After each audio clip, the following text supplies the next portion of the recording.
How's it going, everybody? Happy Wednesday. My name is Madison with Health by Ratio. I'm the founder of Health by Ratio, and we are an entirely online group of licensed physical therapists, functional movement coaches, corrective exercise specialists, and functional health coaches that work online with our clients in getting them moving back to full range of stable motion and away from chronic pains and injuries. And we take a bit of a unique and holistic approach to it. And today I want to talk about lower back pain in particular.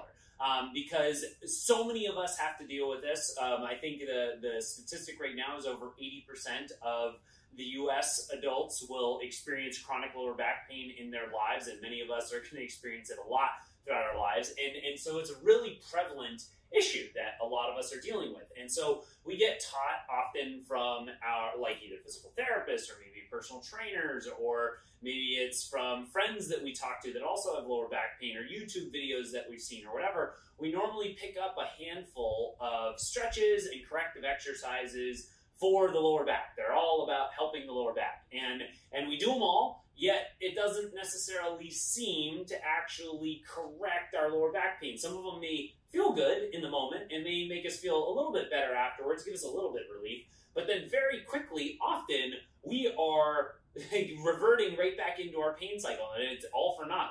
This is one of the main reasons why many of our clients come to us. Lumbar problems and SI joint issues, this lower back complex is so prevalent that this is something that we're constantly focusing on, is our lumbopelvic region and really functionally stabilizing it correctly. So to help us understand why lower back pain occurs, there's a couple of combinations of things that can happen in terms of the body and its posture and how it stabilizes itself that accrue over time and make an impact to the back. I'm going to talk about those in a second. And also another obviously main reason is from major injuries or major impacts. You got into a car accident, you had an old sports injury, that kind of thing. Now, that might have been the impetus, that might have been the cause of the lower back pain, but the question is, why is it still there? Why has it not healed itself? And again, normally those injuries, those moments of trauma often set us up to now start changing the way we stabilize the body. And so these postural deviations that I'm about to talk about, that often, for those of us that didn't have a major traumatic injury, these postural deviations are what's really accruing, and ultimately we're getting a death by 1,000 cuts, where eventually that lower back just can't handle it anymore. Or we might have had an injury that caused us to have to compensate and stabilize the body differently. And it's the same thing. These postural deviations are showing up because of the injury and the compensations afterwards. And due to those compensations, we keep aggravating the back. We keep giving little micro traumas. We still have those death by 1,000 cuts each day. That is preventing the back from fully healing. We're doing just enough to kind of keep it inflamed, keep it irritated. Some days maybe a little bit more than others, but it's due to the stability around the hip complex that the lower back ends up being compromised. So let's talk about this. Often, when we're working with our clients, they fall into one of two camps. The first camp is, I would say, a little bit more common, which is what is called an anterior pelvic tilt, which is basically a fancy way of saying your hips tend to roll forward. And so if I was wearing a belt buckle right now, my belt would be sloped down toward the ground. Sometimes if you guys just look at yourself in the mirror and you just look from the side, you'll be able to see this slope down just by standing. Others, it doesn't really show up until you start moving. You might stand neutral, and then as soon as you start to squat or hip hinge, you drop into more of an arched lower back, an excessively arched lower back. Your lower back is supposed to have a little bit of an arch, a little bit of lordosis, but if it's too much, we start really putting a lot of tension there, because when the hips roll forward this way, the glutes are shutting off. These guys are disengaging. If I wanted to engage them, I'd go the opposite direction. That's where I feel my glutes fire up. So when my hips roll forward, my glutes are shut off. And because the core is designed to work with the glutes, when these things aren't firing up, the core is having a really difficult time engaging, especially the stabilizing muscles that support this entire lumbar. So when these two things aren't cooperating very well, what ends up having is our hip flexors and our quads and our lower back extensors and mid-back extensor muscles. These guys have to start overcompensating for what's missing in the butt and the core.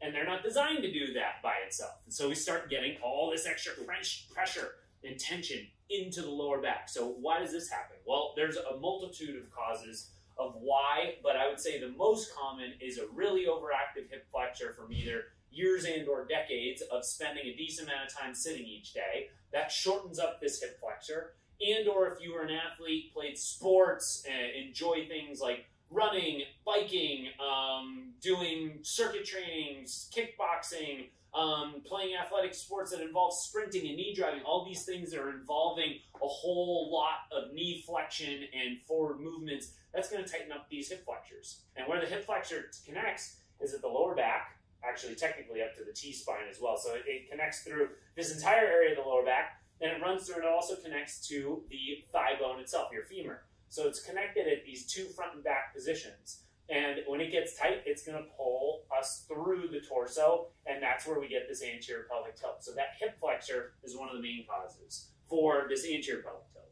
Now, the second camp that many of our clients fall into is the opposite, is a flat back, is basically going too far into a hip tuck position where they lose the natural arch in their back, and instead now they are flat. They are just one straight spine. They don't have any normal curvature in their lower back, and often that's going to incorporate a little bit more kyphosis up top at the thoracic spine, where we're a little bit more rolled forward and compressed at our shoulders, but we'll have a flat lower back. Often that's associated, or a lot of people think of that as having super tight hamstrings that are pulling the pelvis the opposite way. In our experience with my PTs and my corrective exercise specialists, what we found is that often the hamstring can be an impactor to it, but often it has way more to do with the way the individual is activating their core. Most of the people that we found that we work with that have a flat back, who have lost their curvature, it's because whenever they activate their core, they pull the belly button in toward their spine. So when they pull the belly button in toward their spine, it ends up causing them to round their back a little bit because they're pulling belly in. And in theory, you shouldn't necessarily be pulling your belly button in when you activate your core. You just want the core to stay solid, just to be braced. There's a difference there. We're not sucking in, we're bracing it.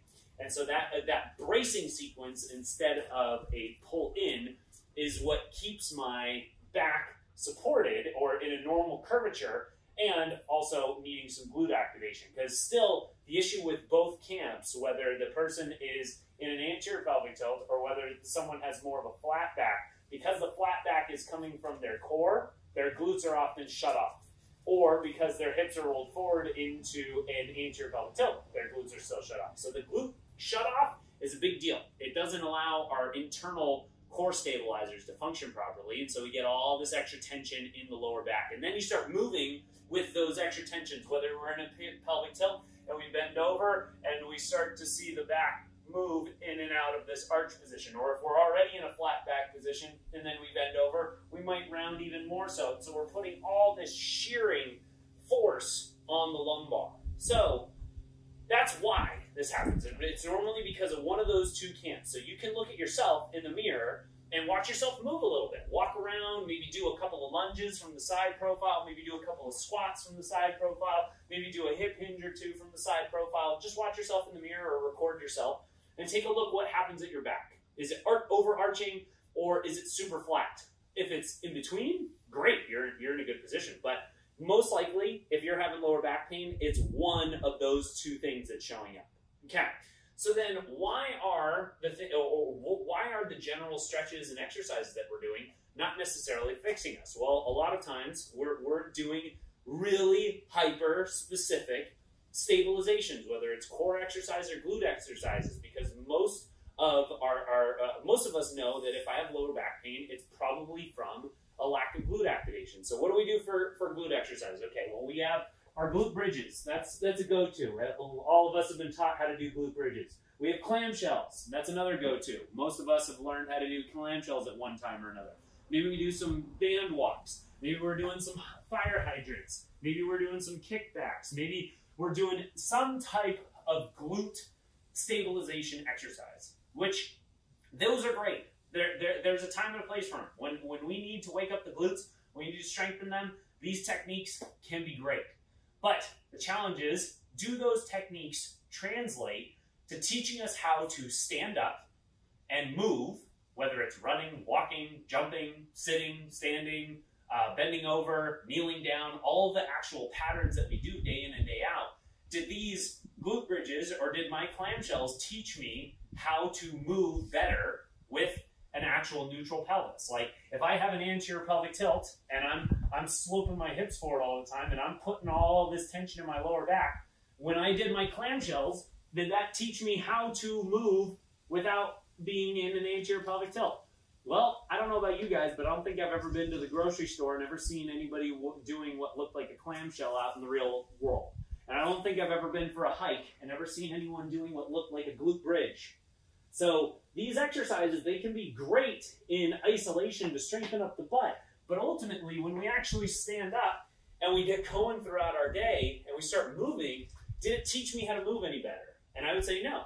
So the reason why these exercises that we often get taught that are designed to like strengthen up those glutes and get the pelvis into a better alignment and activate your core to support your back, there's a time and a place for them. But if that's all we do, if that's all we've been taught what to do, then we're going to get up and we're going to start walking around the house with the same walking gait as we did before with that anterior pelvic tilt. And I'm going to unload the dishwasher with that same anterior pelvic tilt. Or if I had a flat back, a posterior tilt, it's the same exact thing. I'm going to do the same movements with my posterior tilt because I haven't been taught how to functionally move correctly. I just strengthened my butt in some isolated specific techniques that don't necessarily translate to how I move. So how we actually fix that is not by just doing a bunch of glute exercises and not by just doing a bunch of core specific exercises, but how we fix it is we got to work through the actual movement patterns that you do each day. So we do about 100 squats a day, whether we're sitting down and standing up. We do a bunch of kneeling I would say staggered stance positions, whether it's when we're walking, when we're running, if we're kneeling down to pick something up. That's another position. We do a lot of hip hinges, probably a good 100 hip hinges a day, bending over to pick things up, leaning over the sink to grab something, washing our face, all that kind of stuff, unloading the dishwasher. We're hip hinging a lot. So these big patterns, this is what we actually do day in and day out. So if we want this lower back to stay stable, then what we better do is we better teach these areas of the body to fire at the same time, to engage at the same time. Not necessarily just get the butt stronger. Would it be bad if the butt got stronger? No. Not just get the core stronger. Is it bad if the core gets stronger? No, not at all. But more importantly is we need the glutes and core to work harmoniously at the same time.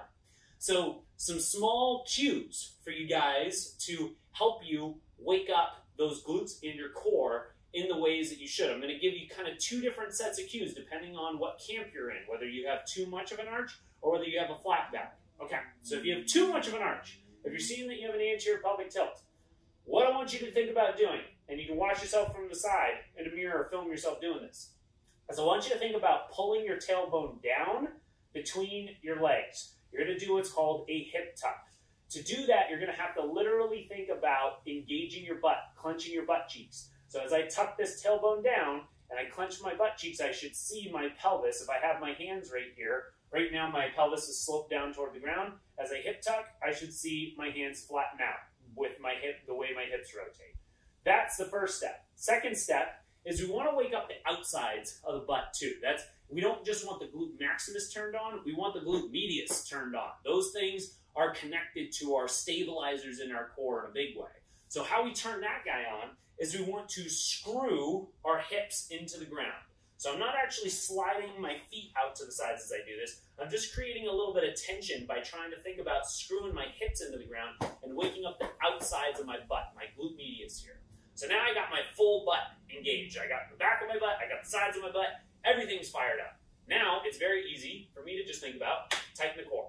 I'm not trying to pull the belly in, I'm not trying to push the belly out. I'm just thinking brace the core, like if someone was about to punch me in the stomach. I don't have to all out tighten it. I just got to get about 20-30% effort. And now I'm in a really good position. The final position I can kind of maintain is that with my shoulder girdle is I can get into more of a big chest, and that I have great posture. And now as I go in and out of squats and lunges and hip hinges, I'm going to try to maintain those same activations. So I'm going to try to get into my active standing position, engaging my glutes, core, shoulders, and I'm going to maintain that position as I come in and out of my squat.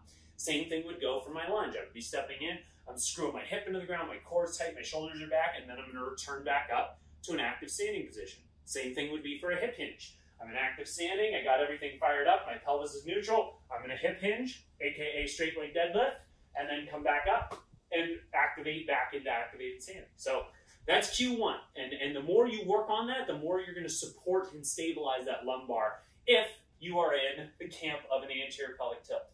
If you're the opposite, if you are a person that's more flat back, you're pulling the belly in and your lower back has no curvature to it, these are the cues I want you to think about. So you're going to get in to your standing position again, and instead of thinking about tucking the tailbone down between your legs, that would just push you further into that flat back position. Instead, I want you to just think about clenching the butt cheeks. Don't think about rotating your pelvis, just literally think about clenching the butt. And then the bigger challenge for you guys is that when I say brace the core, oh, I apologize, I do want you to screw your hips into the ground as well. So think about clenching the butt, just straight back. So literally just squeeze the cheeks together. And then the second thing is screw those hips into the ground again. So that second cue, that second activation for the first camp, you're doing it as well. So we're thinking about rotating those hips into the ground, not so far that my feet are turned out, just enough for me to feel the outsides of my butt fire up. So now I've squeezed my butt straight backwards, I've engaged my glutes on the outsides, I feel again this whole glute complex is fired up. Now, the core is where you're going to have just a little bit of a goofy challenge here, because when you have the tendency of having that flat back, when I say engage your core, your main go-to is probably going to be to pull the belly in a little bit and tighten the core from there. That is not what I want you to think about. I want you to think about expanding your core a little bit and then tightening. So an easy illustration, actually, one of our physical therapists, Dr. Kim, he uses this to train people how it should feel when they activate their core, is he has our clients put their fingers just kind of on their lower abdomen and do a couple of coughs. Just, and each time you cough, you'll feel that whole area tense, tense, tense. And that tension is what we're trying to create. And you'll notice that cough, you're not pulling in each time. You're not like coughing and sucking inward each cough is actually just kind of a tighten, tighten, tighten. So that I'm not pulling inward, I'm just bracing the core straight away. So doing a couple of coughs while you're squeezing the glutes is going to help you understand, oh, okay, that's what it's supposed to feel like when my core engages, as opposed to pulling in this way. So do a couple of coughs, feel what that's supposed to be like to just tighten, and that's going to brace everything. You're not just pulling in and your belly button in and engaging what's called your rectus abdominis, that's the front of your abs. But instead, when you're coughing, you're tightening up everything, your internal and external obliques, your transverse abdominis, like your big internal core muscles that support your back, not just the rectus abdominis, but everything fires up when you get that cough activation down. So, and then last but not least is getting your shoulders into a good position. So the biggest difference is if you have an anterior pelvic tilt, you're trying to actively hip tuck backwards, and that puts you back into neutral, and then core tight, shoulders back. And then, well, screwing the hips in. And then if you have the flat back, you're just thinking squeeze the butt straight on, screw the hips in, and then the core, you're thinking more of a solid activation stemming from a cough where we're expanding the cylinder here. This whole thing is just braced. We're not pulling inward. And then shoulders back. So those two cues, whether you're in each of those camps, if you're dealing with lower back pain, should make a big difference. So I want you guys to give this a shot. Give us some feedback on how the body feels. Would love to know if this makes a difference in your back soreness. And would also love to ask any questions. If you guys give this a shot and you're like, hey, this made a difference, but it was really difficult for me to then go into a squat or go into a lunge or do a hip hinge correctly because it was just really tough for my body to maintain those activations. Don't feel bad. That's really common. Like, that's what we work with our clients to do, is teach them in stages how to get to those big full body movement patterns with the correct activation. And sometimes you got to kind of take some steps backwards, do some mobility work, release some of these hip flexors or the quads or the adductors or some of our mid-back musculatures that have overactivated and tightened up. We got to get these things to respond and loosen up a little bit so that we can move correctly. Give us that feedback. We'd love to help you out some more. And if you'd like to just simply schedule a one-on-one consultation call with us, we'll attach a link to our calendar on here, and you're more than welcome to just book a call. And we'd love to, my team and I will connect with you over phone and find out what it is that you're dealing with and what direction you want to go. And then if it's appropriate for you, we'll set you up with another free video call with us where we're actually going to do a full video assessment and analyze your whole body from head to toe and its functional kinetic movements throughout your whole kinetic chain. So it's a really fun call. We get to have a lot of nitty gritty information on how the body is moving and why it's moving the way it is, how we want it to move, and most importantly, how to get there. We literally are taking the time to teach you guys how to correct that body. So we'll attach a link to there, but feel free to give us updates on how the back feels with these cues when you can. I'll talk to you guys soon.